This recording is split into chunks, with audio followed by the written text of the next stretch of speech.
कल mark Carney ने world economic forum में एक मेजर स्पीच दी, जिसमें उन्होंने कहा कि पुराना ग्लोबल ऑर्डर अब वापस नहीं आएगा और दुनिया को नए अलायंसेस की जरूरत है, क्योंकि इकोनॉमिक टूल्स अब हथियार बन चुके हैं जो सीधे करंट ग्लोबल टेंशंस की पहचान है, जैसे टैरिफ्स और ट्रेड इंटीग्रेशन को लेवरेज के रूप में देखा जा रहा है। Let me be direct. We are in the midst of a rupture, not a transition.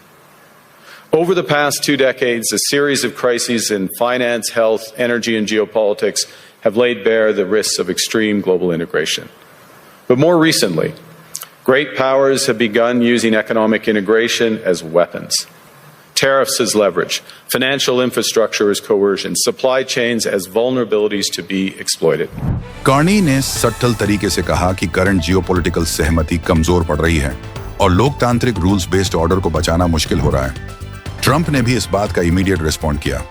आज ही प्रेसिडेंट डोनाल्ड ट्रंप ने अपना स्पीच दिया, जिसमें उन्होंने कार्नी की बातों को रिजेक्ट किया और कहा कि कनाडा को यूएस से मिली सब चीजों के लिए धन्यवाद कहना चाहिए। उन्होंने जोर देकर कहा कि कनाडा अपने आप यूएस के लिए जिंदा है। ये रिमार्क सीधे कार्नी की बातों को चैलेंज करता है।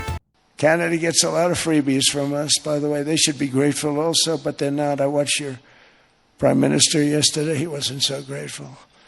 But they should be grateful to us. Canada lives because of the United States. Remember that, Mark, the next time you make your statements. Trump ने ग्रीनलैंड को लेकर अपनी पुरानी रुचि को फिर से जोर देकर कहा है। उन्होंने बताया कि यूनाइटेड स्टेट्स को ग्रीनलैंड की रणनीतिक जरूरत है, खासकर रशिया और चाइना के बढ़ते प्रभाव के कारण। लेकिन उन्होंने यह भी कहा कि वह इसके लिए मिलिट्री फोर्स का इस्तेमाल नहीं करेंगे। ग्रीनलैंड को यूएस की सुरक्षा के लिए जरूरी बताया गया।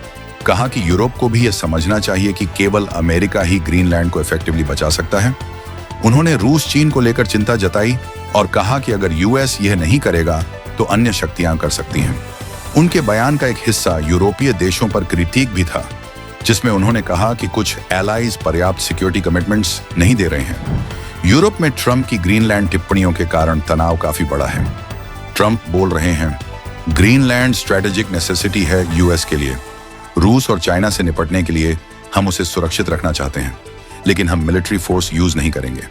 यूरोप का रिएक्शन, ग्रीनलैंड डेनमार्क का हिस्सा है, कोई इसे जबरदस्ती हड़प नहीं सकता। तो दुनिया में टेंशन का माहौल है और सभी लोगों की नजर अमेरिका पर टिकी हुई है।